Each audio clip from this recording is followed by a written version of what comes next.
A gente está de volta aqui com o Jornal Gente, na Rádio Bandeirantes, na Band News TV. Quem vai conversar conosco é o fundador do Centro Brasileiro de Infraestrutura, Adriano Pires, para nos ajudar a entender um pouco melhor, se é que é possível isso nesse momento, quais são as consequências e qual é a estrutura de fornecimento de energia elétrica na Europa que passa nesse momento por um apagão. Adriano, bom dia, obrigada por falar conosco. Numa comparação entre o que existe no Brasil, o fornecimento de energia na Europa, as diferenças são muito grandes, porque surpreende, não é? Um apagão dessa magnitude numa área que é conhecida pela sua segurança no fornecimento de energia elétrica. Bom dia para você, obrigada por falar Claro conosco. que surpreende. Bom dia. Bom dia dia a todos. Claro que surpreende, né? É uma rede segura, né? Uma rede que tem resiliência, a rede da Europa. Tem semelhanças com o Brasil, porque é um grid grande, né? A Europa é como se fosse o Brasil é um país continental também, né? Que tem um sistema elétrico todo interligado, e quando acontece algum problema ao longo da rede, pode fazer com que caia o sistema todo, né? Como aconteceu hoje, particularmente me parece, pelo que eu tenho lido, em Portugal e Espanha, com maior efeito que em outros países como a França, Holanda e Alemanha.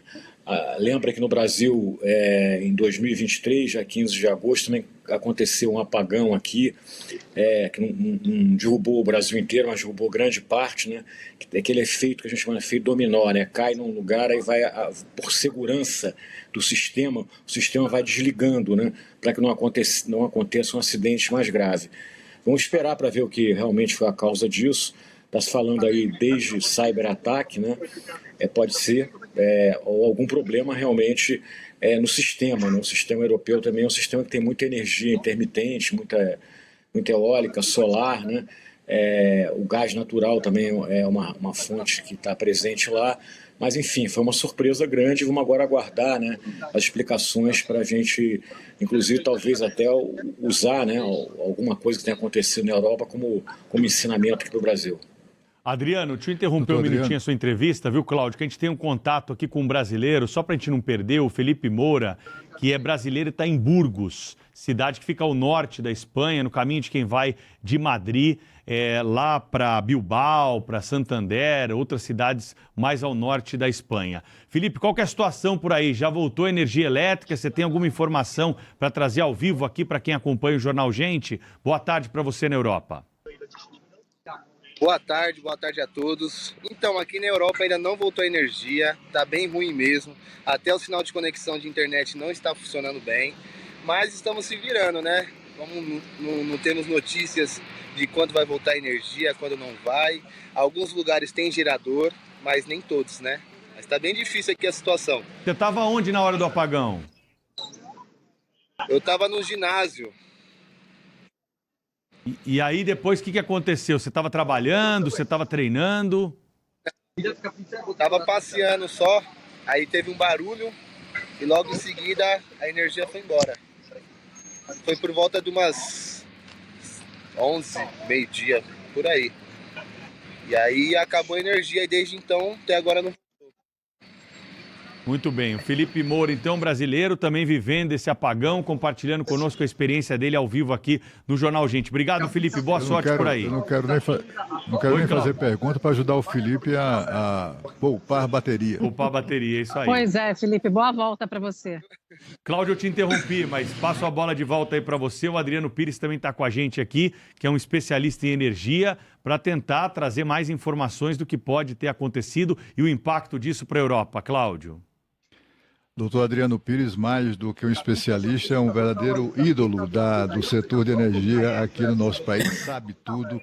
E eu gostaria de saber, doutor Adriano, nós que somos leigos no assunto, né, como é que se dá um ataque cibernético? Um ataque cibernético parece uma coisa meio do outro mundo, né? Como é que é possível o sujeito num computador entrar numa rede capaz de derrubar todo o sistema de energia de grande parte da Europa, pelo menos? Cláudio, primeiro, obrigado aí pelos elogios, né? Vindo de você é sempre uma coisa muito importante. Um jornalista da tua tradição e do teu conhecimento. Mas, assim, o cyberataque, ele existe, né? Hoje você tem esses hackers, né?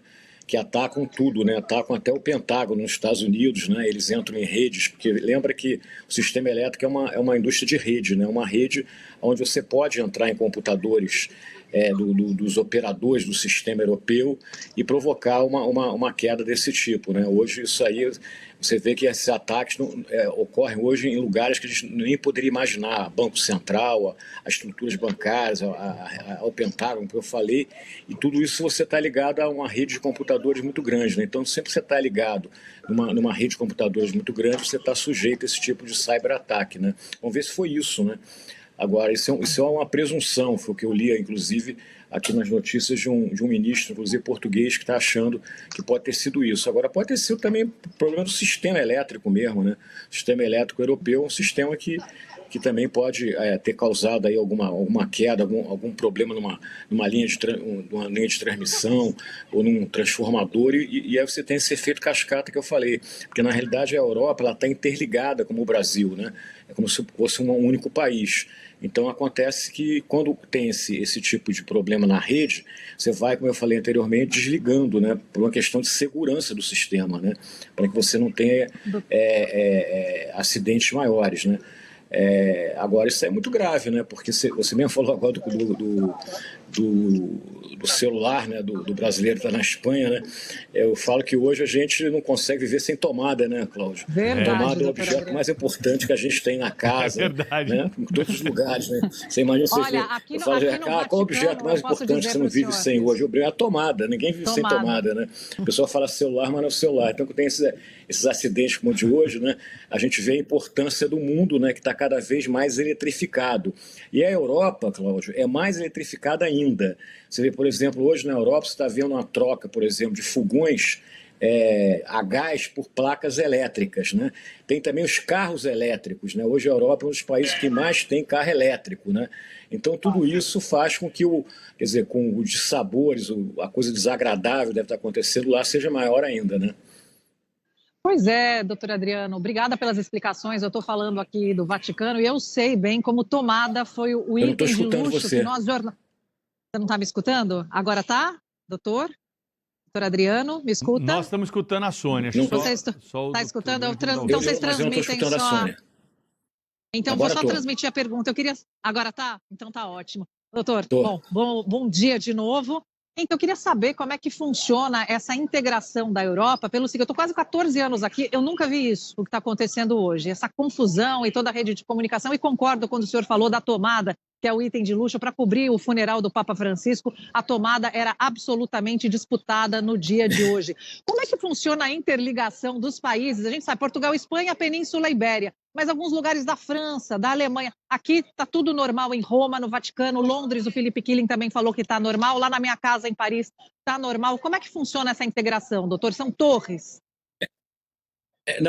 Veja bem, Sônia, a interligação, você tem um sistema de transmissão que você traz a energia com grande alta voltagem, né? Depois você entra no sistema da distribuição, onde a voltagem é menor para chegar na casa das pessoas, nos hospitais, enfim, no consumidor final, né?